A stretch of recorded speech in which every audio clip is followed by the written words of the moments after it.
داز واحد الجريدة فرنسية معروفة سميتها لو موند خرجت واحد سلسلة ديال المقالات على الملك ديال المغرب محمد السادس. هاد المقالات ماشي غير داروا صداع في الصحافة، لا، هادو شعلوا واحد العافية سياسية اللي باقا لحد الآن كيتكلموا عليها. فهاد الشرح ديالنا غادي نحاولوا ندخلوا لقلب هذا الروينة باش نفهموا مزيان شنو طرا. باش نكونوا واضحين، هادشي راه ماشي غير حكايه ديال جريده كتكتب على ملك وصافي، لا، القضيه كبر من هكا. هذه واحد القصه اللي كتورينا واحد التوتر كبير اللي كاين بين جوج بلدان، فرنسا والمغرب. كل كلمه كتبات في دوك المقالات كانت بحال شي حجره تلاحت في واحد البير غارق ديال الدبلوماسيه اللي بيناتهم، وبينت لينا بزاف ديال الحوايج اللي كانت مخبيه وما باغياش تبان. اذا باش نفهموا هذا الفيلم كامل خاصنا نمشيو معاه خطوه بخطوه. اول حاجه غادي نبداو بالمقالات ديال لو موند، نشوفوا شنو جا فيهم. من بعد غنشوفوا ردود الفعل اللي تبعتها، كيفاش كانت الردود في المغرب، وعاد ندوزو للسؤال المهم، شنو كان الهدف من هادشي كامل؟ واش كانت بصح صحافه حره ولا كانت عندها دوافع سياسيه؟ ومن ثم غنشوفوا شنو هي الرهانات الدبلوماسيه اللي في اللعبه، وفي الاخر نجمعوا كل شيء باش تبان لنا الصوره كامله. اوكي، يلا دابا ندخلوا في المعقول. شنو هما هاد المقالات ديال لو موند اللي نوضوا هاد القيامه كامله؟ شنو بالضبط قال فيهم اللي خلى الرباط تعصب وباريس تدخل في واحد الحاله ديال الحرج؟ شوف، غير العنوان بوحدو كان قصه، سموها لغز محمد السادس. هاد الكلمه ديال اللغز ماشي بريئه، كتعني باللي راه كاين شي سر، شي حاجه ما مفهوماش في الحكم ديال الملك وفي الشخصيه ديالو. ومن بعد العنوان تبعوها بستة ديال المقالات، كل مقال كيحاول يحل شويه من هاد اللغز اللي زعما هما لقاو. لو موند لعبات على واحد التناقض كبير، رسمت لينا جوج ديال الصور ديال الملك اللي ما كيتلاقاوش. من جهه ورونا الملك اللي مريض وباين عليه العيا في واحد المناسبه دينيه رسميه، ومن جهه الاخرى صوره ديال الملك النشيط فوق الجيتسكي عايش حياته. هاد اللعبه ديال الصور هي اللي خلات الجريده تجي وتطرح السؤال اللي بغات توصل ليه، فين هو الملك الحقيقي من هاد الجوج؟ ولكن المقالات ما حبساتش غير عن الصحه ديال الملك، لا، دخلات في مواضيع اللي هي حساسه اكثر. هضرات على الصراعات القوه اللي كاينه لداخل في القصر، جبدات الموضوع ديال الصحاب الجداد ديال الملك بحال الخوت زعيطر والتاثير ديالهم اللي ولا كبير. رجعات حتى العلاقه اللي كانت متوتره بين الملك وباه الحسن الثاني الله يرحمه، وحتى الحكم ديالو انتقدوه وقالوا عليه عهد الاصلاحات اللي ما كملاتش، وجبدوا امثله ديال مشاريع كبار تخسرات عليهم الفلوس وبقاو حابسين. وفي الاخير قالوا باللي حتى السياسه الخارجيه ديال المغرب ولات كدور غير على قضيه الصحراء وصافي. بطبيعه الحال هذه الهضره الخطيره ما كانش ممكن تدوز بلا ما دير الزلزال. المقالات ديال لو موند كانت بحال شي واحد كب الزيت على العافيه اللي داخل في المغرب، والاراء تفرقت بواحد الشكل كبير، كل واحد وشنو بان ليه. ردود الفعل نقدروا نقولوا تقسمات على جوج فرق كبار. الفرقه الاولى هي ديال الاعلام الرسمي والناس اللي قراب من الدوله، هادو شافوا في المقالات هجوم مباشر من فرنسا على المغرب وعلى الملكيه. قالوا هادشي غير اعاده تدوير ديال نفس الهضره القديمه اللي ديما كتقال على المغرب. في الجهه المقابله الفرقه الثانيه اللي فيها الاصوات المعارضه والناقده كان عندها راي اخر تماما، قالوا باللي لو موند كانت حنينه بزاف في المقالات ديالها وكان عليها تكون قاصحه اكثر. وهادو انتقدوا السكات ديال الدبلوماسيه المغربيه وركزوا على ديك الفكره اللي ولات كتروج ديال الملك الغائب. هنا عندنا مثال واضح ديال الموقف الرسمي. عبد الله بوصوف اللي هو مسؤول في مجلس الجاليه خرج بتصريح قال فيه باللي هادشي ديال لو موند مجرد هفوه، يعني غلطه وما جابت حتى شي حاجه جديده. قال باللي هادشي غير ترجمه ديال الخدمه اللي دارها واحد الصحفي اسباني معروف بالعداوه ديالو للمغرب. بكلمات اخرى الموقف الرسمي كان هو ان هادشي ماشي تحقيق صحفي مهني، ولكن غير كوبيي كولي ديال كلام قديم ومعادي. وفي الجهه الاخرى المعارضه كلقاو اصوات بحال الصحفيه دنيا الفلالي اللي عايشه على برا. هي في واحد التغريده استعملت واحد التعبير اللي قاصح بزاف، وصفت الملك بانه غائب، وقالت باللي كيتعامل مع البلاد بحال شي فندق موسمي، يعني بحال شي لوطيل كيجي ليه غير في الصيف وصافي. هذا الكلام واخا قاسي كيعبر على واحد احساس اللي كاين عند واحد الجزء من المعارضه، وهو ان الملك بعيد على المشاكل اليوميه ديال الناس.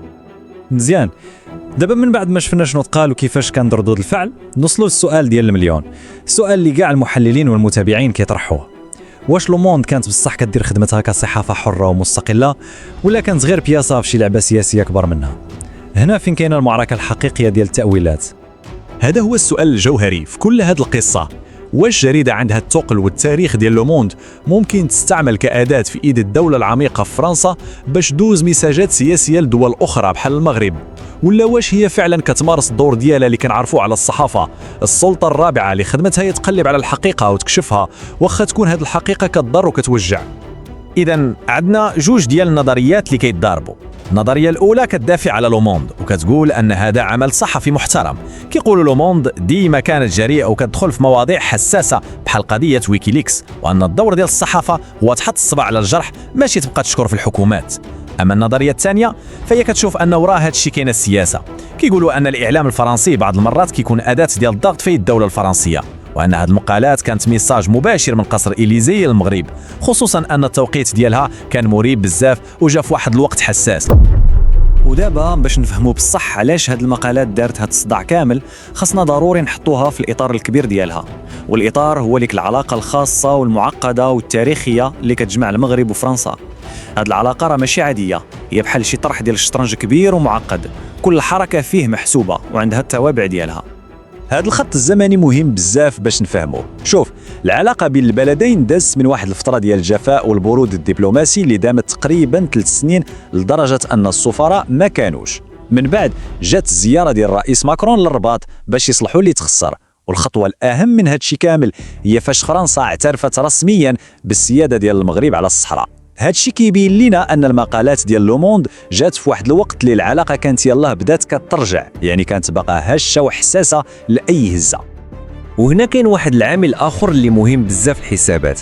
فرنسا من بعد ما تدهورت العلاقات ديالها مع الجزائر وصلت لواحد المستوى خايب، ولات كتشوف المغرب شريك اللي ميمكنش تستغنى عليه في شمال افريقيا، يعني ما بقاتش عندها ديك الرفاهيه ديال انها تخسر المغرب حتى هو. هادشي اللي خلى الرهانات طالعه للطرفين بجوج. المغرب ولا عارف الاهميه الاستراتيجيه ديالو، وفرنسا ولات محتاجه ليه اكثر من اي وقت. هذا الوضع الجديد هو اللي خلى اي مشكل، واخا يبان غير مشكل اعلامي، كيولي عنده واحد الوزن دبلوماسي وسياسي كبير بزاف. مزيان، دابا من بعد ما فككنا القصه وشفنا التفاصيل ديالها، يلا نرجعوا خطوه للوراء ونسولوا السؤال المهم: شنو هي الخلاصه من هذا الشيء كامل؟ علاش هذه القضيه مهمه وعلاش غادي يبقى الاثر ديالها لمده طويله؟ إذا شنو هي الحوايج اللي بينت لينا هذه الأزمة؟ أولاً، بينت الحساسية الكبيرة اللي كاينة حول موضوع صحة الملك وطريقة الحكم. ثانياً، ورات لنا الشرخ الكبير اللي كاين في الآراء ديال المغاربة نفسهم على المؤسسة الملكية وعلى الصحافة الأجنبية.